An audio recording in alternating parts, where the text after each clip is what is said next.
These are a couple of air conditioners at a gas station. Amarotherm, which I have not heard of. At first I thought this was a Grand Air. And a Ruud. Some people say Ruud, I like to say Ruud.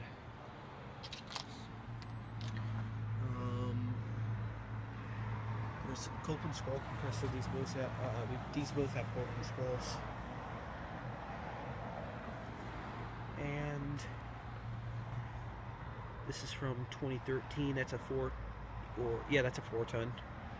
And I'd say this is... Oh, holy... What the heck?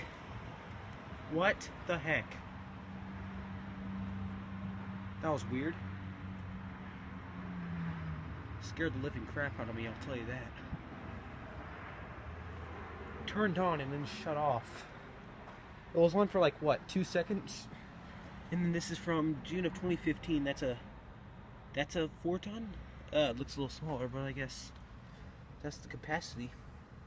And these appear to be straight cool units. I do not know what's up with this thing yet. This refrigerated component right here.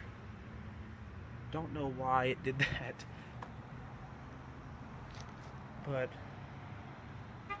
that was kind of a weird experience. Glad I caught it on video. This is a Heatcraft. Same for this one. Where's the fan? The fan is way back there. If you can see it, I really wish I could get a better view of it. Seriously, I do not know what's up with that. That was the weirdest thing ever.